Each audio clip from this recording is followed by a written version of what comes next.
கெடாவில் முன்னாள் பிரதமர் Tun doctor Mahathir மொஹாமட்டின் சுவரோவியம் அகற்றப்பட்டதானது. கட்டட புதுப்பித்தல் பணிகளுக்கு வழிவிடுவதற்கே என அலுஸ்தார் நகராண்மை கழகம் MBAS தெளிவுபடுத்தியுள்ளது.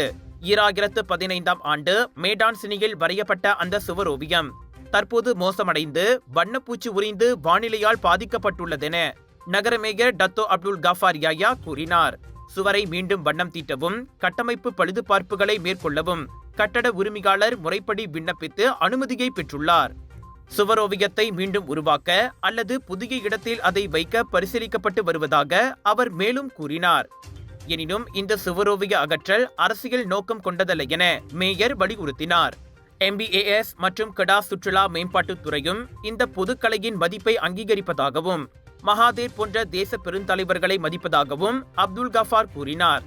இவ்வேளையில் தனியார் கட்டடங்களுக்கான புதிய சுவரோவிய வழிகாட்டுதல்களை MBAS விரைவில் அறிமுகப்படுத்தும்.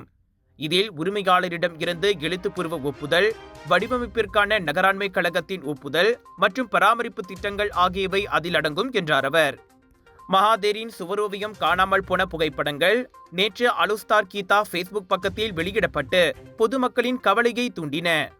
ஜோர் international Indian expo and viral food festival 24 May தொடக்கம் 2 ஜூன் வரை தாசிக் சென்ட்ரல் ஸ்கூடாய் ஜோர் பார்வில் ஹோல்சேல் விலையில் சாரிகள், Punjabi suit, lehenga, wedding collections, kids wear அனைத்தும் உண்டு. ஃபுட் ஃபெஸ்டிவலில் 100க்கும் அதிகமான உணவுகள், panipuri, kunafa, cheese nachos, Indian, western, Arabic என கலக்கலான உணவுகள். சாப்பிட ஒரு நாள் போதாது, திரண்டு வாருங்கள்.